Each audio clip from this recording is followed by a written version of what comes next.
Oke, kemarin ada yang bertanya, bagaimana cara untuk mengatasi hasrat PMO ketika rumah lagi sepi, ketika nggak ada orang di rumah.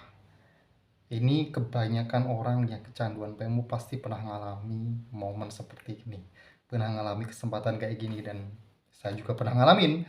Saya lebih tepatnya adalah ketika ngalamin kejadian ini, saya ingat betul beberapa tahun yang lalu, enggak beberapa tahun yang lalu sih, ketika waktu SMP. Jadi gini ceritanya ya, ketika SMP itu di zaman saya, itu kan pakai NEM ya kalau buat daftar SMA. Kayaknya 15 tahun yang lalu dah, ketika saya SMP itu ya. Dan ketika daftar pakai NEM, nilai ujian nasional saya waktu SMP itu gak bagus. Hanya rata-rata 7,5 gitu ya. Pokoknya saya nggak puas lah. Saya jadi bingung mau daftar SMA mana gitu ya. Nilai segitu berdaftar di SMA favorit sangat jauh lah. Dan itu membuat diri saya yang berusia 15 tahun waktu itu jadi stres dan depresi. Bener-bener, aduh, teman-teman udah pada daftar ke sekolah yang bagus-bagus, sedangkan saya, kalau misalnya saya di SMA yang gak bagus gimana ya, atau di SMA swasta gimana ya. Waktu itu stigma itu, waktu zaman saya, sekolah itu ya harus ke negeri gitu ya, yang bagus, sedangkan swasta itu dipandang kurang bagus gitu ya. Ini mungkin kalau di kota besar nggak kayak gitu ya, kalau di kampung masih kayak gitu, harus di sekolah negeri karena lebih lebih terjamin, lebih bagus, kebanyakan seperti itu. Dan ada suatu momen ketika ketika udah pengumuman kelulusan, kemudian ada sempat kan kalau misalnya kita tinggal nunggu administrasi, jadi kita nggak usah ke sekolah lagi gitu ya. Kita udah lulus tapi tinggal nunggu nunggu ijazah keluar atau gimana itu, jadi kita sering libur di rumah. Nah, kejadiannya gini, kan ada waktu waktu orang tua saya itu kan dua-duanya bekerja ya. Dua-duanya bekerja, jadi ketika saya menunggu administrasi itu, saya banyak di rumah, saya banyak banyak gak datang, nggak nongkrong di sekolah lah gitu ya, mau ngapain gitu ya. Dan posisinya waktu itu saya memang sedang stres, depresi, ngelihat nilai saya, bingung mau sekolah di mana. Dan pas banget kebetulan waktu itu saya juga baru pertama kali, ibaratnya baru-barunya mengenal PMO, mengenal aktivitas masturbasi bagi remaja. Dan tebak apa yang saya lakukan? Ya, saya melampiaskan rasa stres saya, depresi saya pada aktivitas tersebut. Saya bermasturbasi beberapa kali dalam sehari, dan waktu itu rasanya sangat-sangat lega, sangat-sangat menyenangkan waktu itu ya. Karena posisinya memang lagi stres. Dan kebetulan ketika waktu SMP, libidonya kan lagi tinggi-tingginya ya. Pokoknya hasrat seksual remaja itu benar-benar lagi tinggi-tingginya. Dulu memang nggak banyak pornografi, murni dengan imajinasi saja gitu ya. Dan memang yang dibayangkan pasti teman-teman sekolah gitu. Dan saya jadi ingat ketika ditanya oleh member yang saya pada bukan member sih, pada subscriber yang bertanya, bagaimana cara menanggulangi ketika rumah sepi. Saya punya pengalaman seperti itu, dan ketika perspektif saya sekarang, kenapa saya dulu melakukan berulang-ulang ya? Kenapa saya berhasrat sedemikian banyaknya?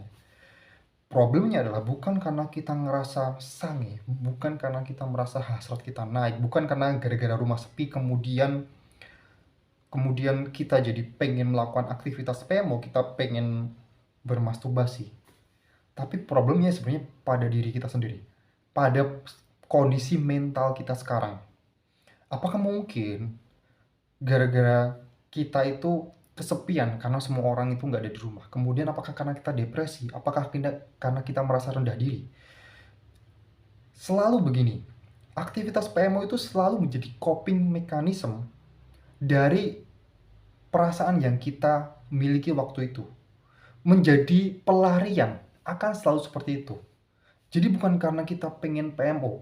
Saya percaya Anda pasti tidak mau melakukan PMO.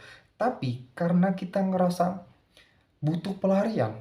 Entah mungkin kesepian, entah mungkin depresi, entah mungkin rendah diri, baru ditolak oleh cewek, baru dikatain oleh temen. Akhirnya karena Anda gak bisa mencari pelarian yang bagus, ujung-ujungnya ke situ. Ini sama halnya dengan narkoba dan alkohol dan lain-lain itu, dengan rokok gitu ya. pasti selalu ada triggernya. Yang harus Anda waspadai di sini ketika Anda di rumah sendirian adalah bukan karena rumahnya yang sepi, tapi identifikasikan kenapa Anda merasakan hasrat. Apakah Anda sekarang posisinya lagi kesepian karena nggak ada teman, atau karena Anda sedang stres, atau karena Anda sedang rendah diri. Kalau misalnya Anda kesepian, Anda bisa panggil teman Anda datang ke rumah, nemenin Anda seharian. Jadi peluang untuk melakukan aktivitas PMO itu zero. Atau ketika Anda depresi, mungkin Anda butuh sebuah refreshing, relaksasi, Anda butuh sesuatu yang menghibur, atau ketika Anda merasa rendah diri, Anda bisa melakukan workout. Jadi kuncinya adalah gini, kuncinya adalah jangan langsung to the point bagaimana cara untuk menghilangkan kebiasaan PMO, jangan bagaimana cara menanggulangi hasrat PMO itu. Tapi coba tanya pada diri sendiri, mana faktor terbesar kenapa saya melakukan PMO, dan selesaikan masalah tersebut. Karena kalau misalnya kita nggak tahu apa masalahnya yang ada di dalam diri kita, entah kesepian, entah rendah diri, entah mungkin depresi, ya kita kita kayak kayak bukan bukan mencabut akarnya, kita kayak cuman menghilangkan itu sementara. Kita nggak tahu apa sih sebenarnya yang menjadi core-nya itu, core-nya kenapa kita melakukan PMO. Kalau dalam kasus saya, ketika saya melakukan itu berulang kali dalam seharian itu karena murni saya depresi, karena saya stres, nilai saya buruk. Dan sebenarnya yang bisa saya lakukan waktu itu, ya keluar, main, have fun dengan teman-teman, nggak cuman di rumah doang gitu ya. Dan dengan mungkin bertemu dengan banyak orang, saya bisa mengurangi stres saya.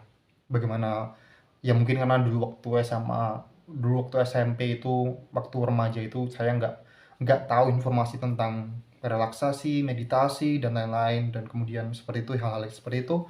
Jadi ya pelampiasannya ke PMO, ke aktivitas tersebut yang ujung-ujungnya bikin kita merasa jadi kecanduan, jadi kerasa kayak susah banget keluar gitu ya. Jadi jangan salahkan kondisi sepi, tapi salahkan kenapa kamu bisa ke-trigger, kenapa kamu bisa pengen melakukan aktivitas tersebut. Identifikasikan apa sebabnya. Karena aktivitas PMO itu cuman murni pelampiasannya. Jadi ibaratnya gini lah, aktivitas PMO itu tuh kayak alkoholnya. Alkoholnya nggak salah kan? Alkoholnya nggak salah. Minuman kerasnya nggak salah. Tapi buat pelampiasannya itu yang salah. Itulah yang bisa mengambil analogi seperti itu. Semoga video ini cukup menjawab ya bagaimana bisa mengatasi ketika rumah sepi, saja berdasarkan pengalaman saya sendiri. Dan terima kasih sudah menonton video sampai sejauh ini. Silahkan download ebook 90 hari bebas PMO 100 berdasarkan pengalaman saya sendiri, dan sampai jumpa di video berikutnya.